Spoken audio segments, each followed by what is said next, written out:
This episode is brought to you by Sinner Greens. Sinner Greens live a much healthier life with this amazing health drink.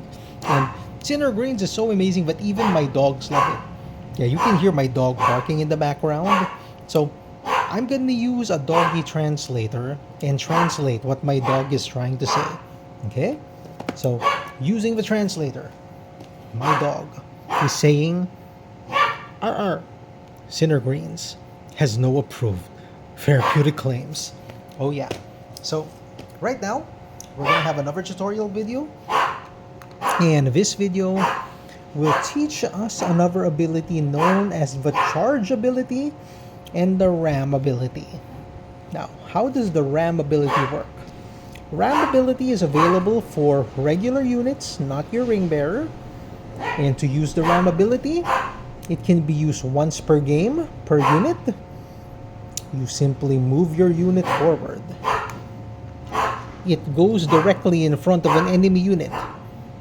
And it deals ram damage and regular attack damage. So you do 2d6. This is 6 damage. That's a 6 life figure. The figure is destroyed. You can move a figure forward to try to attack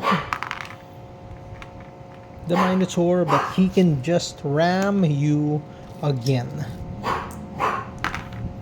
wiping out enemy forces just like that. The ram ability is super powerful, super strong, that it's actually designed to take out archers.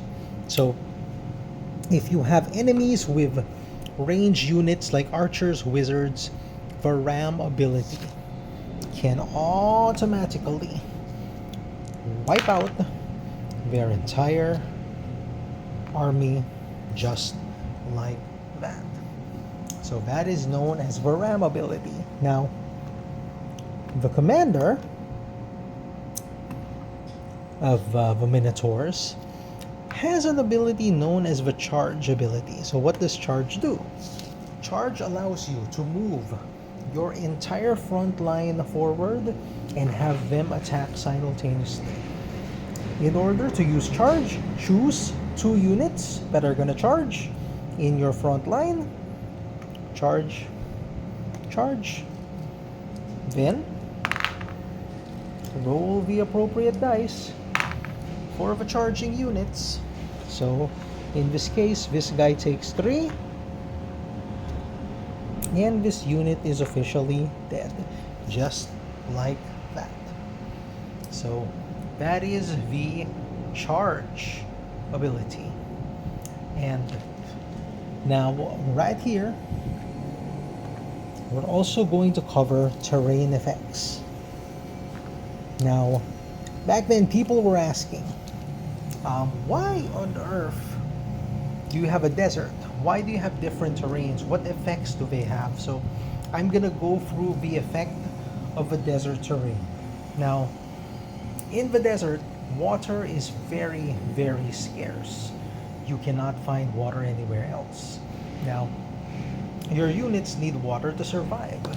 So at the beginning of each desert campaign game, you have 6 points of water right there. So you get 6 points of water right there. Every action you take for your units, you reduce the amount of water that you have. You run out of water, your units become exhausted, and they cannot move at all. How do you get water? There's water right here in the oasis. You can replenish by rolling to get more water. So in this case, you have 9 water now, so you can cumulatively get as much water as you want to make your units move, but that takes up your action and leaves you wide open for an attack just like that. So you immediately get wiped out due to a lack of water. Now, in the desert terrain, you can also buy water any chance. You can exchange gold. So if you decide to do the trapper treasure, and let's just say you gain 6 gold,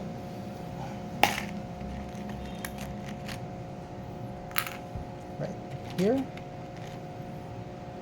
Yeah, so you gain 6 gold from that chest.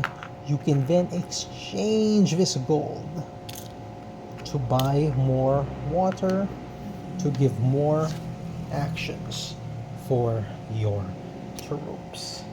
There you go. So we covered the first terrain effect of the desert, known as water. There you have it. Now, regular units are affected by this water effect, but desert nomads like these guys, desert minotaurs, since they are native to the desert, are not affected by water. You can move them as much as you want. Other units have to depend on water, so you have to collect water from the oasis. I hope you guys learned a lot from this video, and once again, this is the Sly Guy TV. Kaboom, oh yeah. Kaboom, see you guys tomorrow.